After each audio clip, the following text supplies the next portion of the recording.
Assalamualaikum warahmatullahi wabarakatuh. Perkenalkan, nama saya Anindya Wahidah Hita Faiz dengan NIM G002308 dari kelompok B6. Jadi di sini saya akan menjelaskan tentang esofagus dan gaster.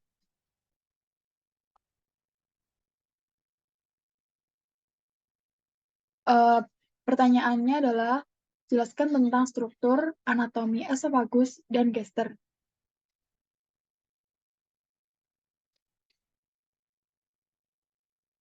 Jadi di sini tuh ini adalah gambaran struktur anatomi esofagus.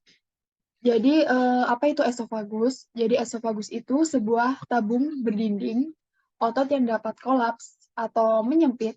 Lebarnya itu 20 mm, panjangnya 10 inch atau 25 cm, dan menghubungkan faring dengan gester. Jadi sebagian besar esofagus ini tuh terletak di dalam kavitas toracis.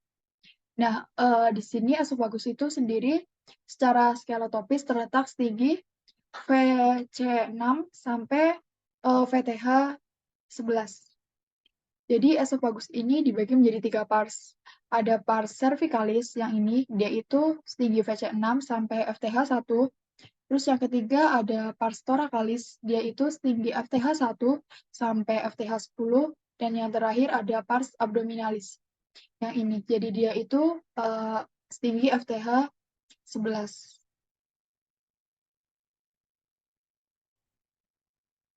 Jadi untuk yang di sebelah kanan ini adalah salah satu struktur dari anatomi esofagus. Yang pertama itu ada gigi seri. Ini adalah gigi seri bagian paling atas. Terus ada orofaring, ada epiglotis, ada cartilago tiroid, cartilago cricoid, sama cricoparangeus. Terus di sini ada trakea, ada arch of aorta. Di sini ada bagian badan dari gaster atau lambung. Terus esofagus ini juga punya sphincter, ada cardiac part of stomach, terus ada diaphragmatic ini yang sphincter, dan lainnya. Jadi ini salah satu anatomi dari esofagus.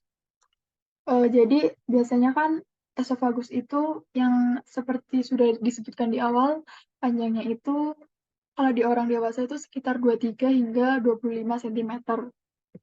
Terus kan dia punya sphincter, terletaknya tuh di masing-masing ada ekstremitas yang proksimal sama ada yang distal. Jadi lumen yang dilapisi mukosa dan jaringan ikat, terus dia juga punya komposisi luar otot polos. Jadi sphincter yang dia tuh terletak di anterior sama sphincter esofagus bagian atas tuh dia memungkinkan untuk mengalirkan suatu makanan ke arah dalam esofagus. Dan di anteriornya itu, sphincter esofagus bagian bawah itu memungkinkan aliran makanan satu arah ke dalam lambung. Jadi itu dia mengangkut untuk dibawa ke dalam lambung.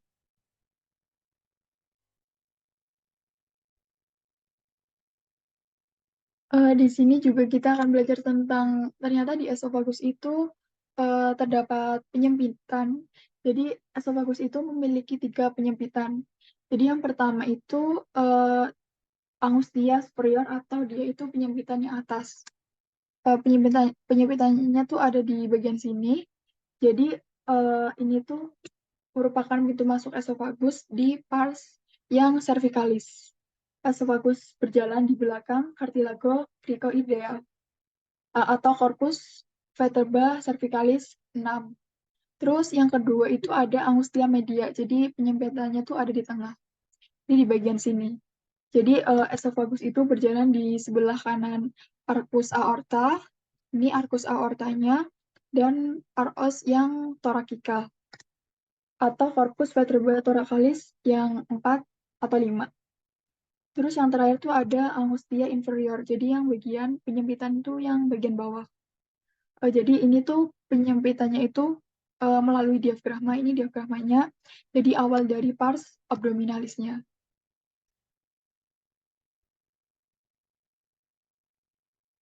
Yang kedua adalah Yang kedua adalah kita belajar tentang struktur anatomi dari gaster atau lambung.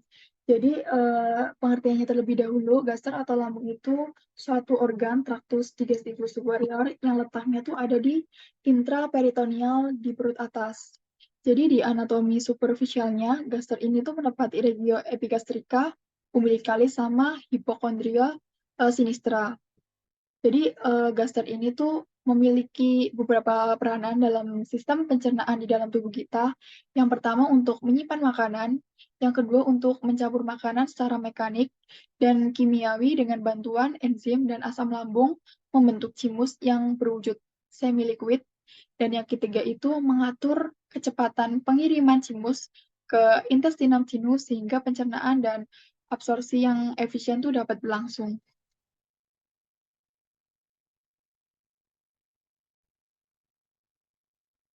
Selanjutnya kita akan belajar ke bagian-bagian utama dari gaster atau lambung. Jadi yang pertama itu ada pars cardia atau, ini tuh pintu masuk gaster di bagian atas gaster sebelah kanan dari fundus. Jadi nanti makanan masuk dari esofagus yang ada di kranialnya. Pars cardia ini tuh mengelilingi orificium cardiaca atau superior opening. Pada posisi anatomisnya, orbium cardiaca ini terletak pada sebelah posterior cartilago costalis yang 6 dan dia itu 2-4 cm dari linea media setinggi FTH 11. Terus yang kedua tuh ada fundus gastrium, ini adalah fundus dari lambung. Jadi fundus atau gastrium ini tuh dia ujung buntu di bagian atas gaster yang melebar. Fundus gastrium tuh dapat melebar karena terisi oleh makanan, gas, cairan, atau kombinasi dari ketiganya. Jadi di antara esofagus itu tuh, jadi di antara esofagus sama fundus gastrium ini tuh ada sebuah cekungan yang namanya itu incisura cardia. Terus ada corpus gastrium atau body of stomach. Jadi ini tuh adalah badan lambung. Di bagian terbesar dari lambung itu adalah corpus atau body of stomach ini. Jadi gaster ini kan membentang dari orificium cardiaca hingga incisura angularis, yaitu lekukan pada bagian caudal curvatura minor. Terus ada pars pilarus atau pilorica. Itu pintu keluar dari lambung ke duodenum ke sini yang berbentuk seperti corong. Jadi ini bentuknya seperti corong. Nah, pars piloricum ini tuh terdiri dari dua. Ada antrum piloricum sama ada canalis piloricum.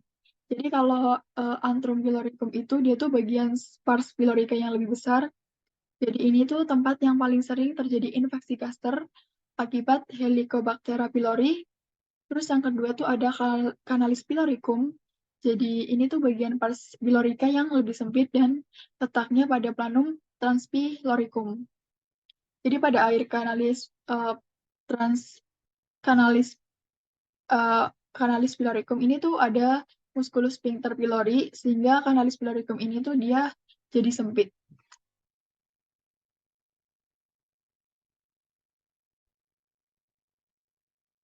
Nah, untuk gaster tuh dia memiliki kurvatura. Yang pertama tuh ada kurvatura yang minor. Jadi untuk kurvatura yang minor tuh yang sebelah sini, ini adalah kurvatura yang minor dan kurvatura mayor.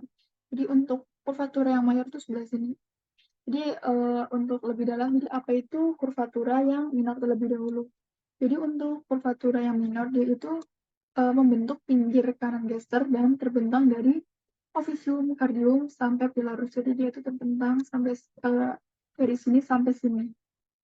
Jadi kurvatura minor ini tuh digantung oleh omentum minus. Terus ada kurvatura yang mayor.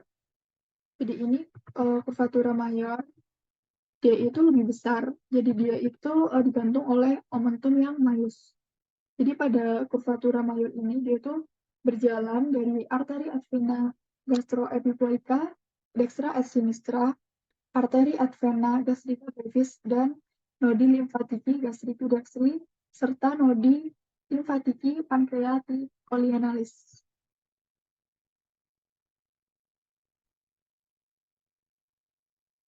Nah, sekarang kita akan belajar tentang omentum yang ada pada gestar atau lambung.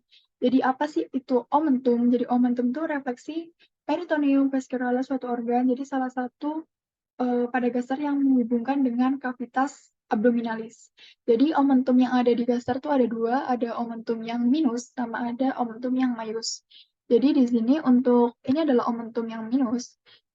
Jadi dia itu di sini di omentum minusnya tuh ada dua ligamen. Ada ligamen hepatoduodenale sama ligamen hepatogastrika. Jadi dia itu yang ini nih, dia itu yang menghubungkan mau ke hepar atau hati. Terus yang kedua tuh ada omentum yang maius. Jadi ini adalah omentum yang maius. Jadi ciri-ciri dari omentum yang maius tuh dia bentuknya kayak tirai. Jadi kayak gini. Ini adalah omentum yang maius. Jadi dia itu ke arah kolon, ileum, sama diafragma. Jadi di omentum yang maius ini dia tuh ada 4 ligamen. Jadi ada ligamen gastrocolica, ada gastroprenica, ada gastrolienale, sama ada gastrosphenorenale. Di ini untuk yang omentum yang maiusnya, sama ini untuk yang omentum yang minusnya.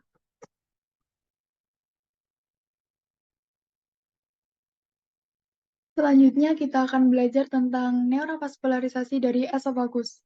Jadi untuk yang neurovaskularisasi di sini dibagi menjadi dua. Untuk yang arteri ini di sebelah kiri, jadi ini untuk gambar dari arterinya udah ditandain yang biru-biru ini. Terus untuk yang vena ini tuh yang sebelah kanannya.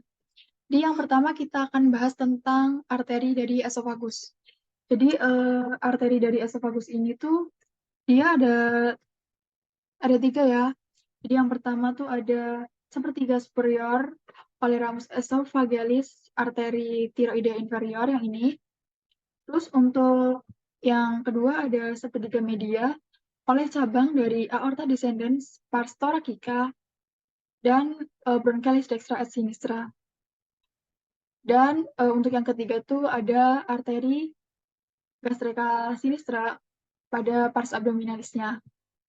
Untuk yang kedua tuh ada vena. Jadi ini vena yang sebelah kanannya. Jadi untuk yang vena yang pertama tuh dia sepertiga superior melalui vena thoraidea yang inferior. Terus ada sepertiga media dia mengalir dari vena azygos.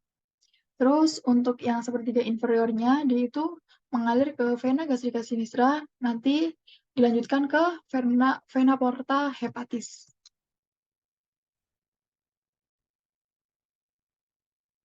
Selanjutnya adalah plexus dari esofagus.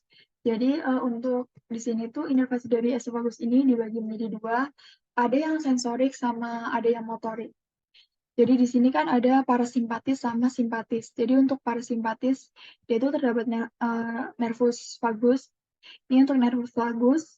Jadi dia itu kalau di sensoriknya dia itu untuk menyampaikan informasi mengenai proses fisiologis normal dan aktivitas refleks ke SSP dan tidak terlibat sama sekali dalam menyampaikan impuls somatosensorik seperti nyeri.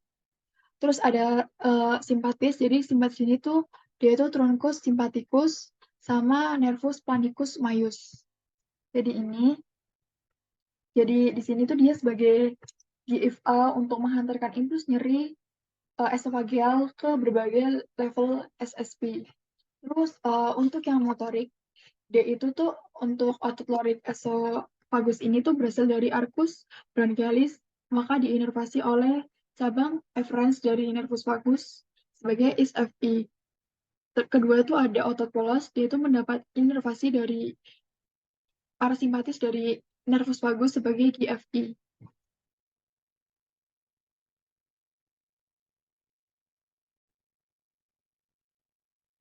Selanjutnya ada neurovaskularisasi dari Gaster. Jadi di sini tuh yang pertama tuh kita belajar tentang arteri dulu untuk Gaster. Jadi yang pertama tuh ada arteri gastrika sinistra. Jadi dia itu berasal dari truncus coeliacus. Jadi arteri gastrika sinistra ini tuh dia berjalan ke arah superior dan lateral sinistra untuk mencapai esofagus, lalu berjalan turun di sepanjang kurvatira minor dari Gaster. Terus ini untuk kurvatira minornya di sebelah sini. Terus yang kedua tuh ada arteri yang gastrika destra. Jadi dia itu berasal dari arteri hepatica communis. Jadi arteri ini tuh berjalan ke lateral sinistra di sepanjang curvatura minor dan dia memvaskularisasi bagian kanan bawah dari gester.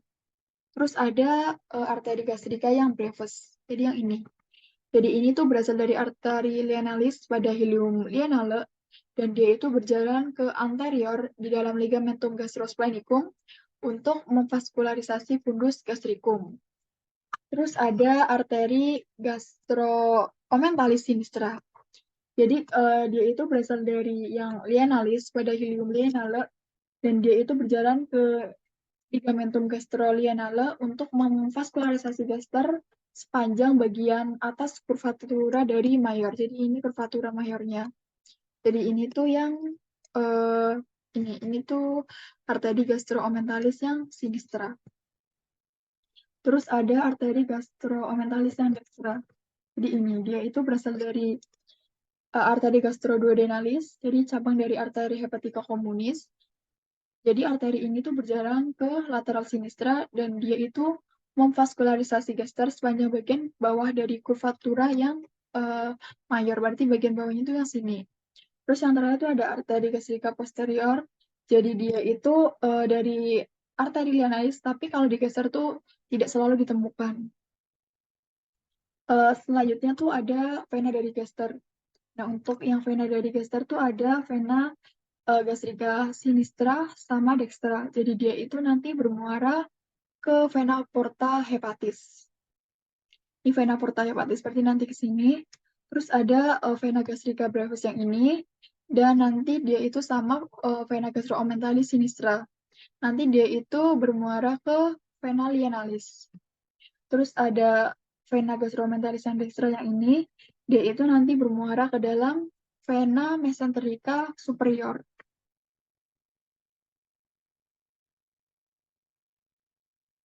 Selanjutnya ada plexus gester.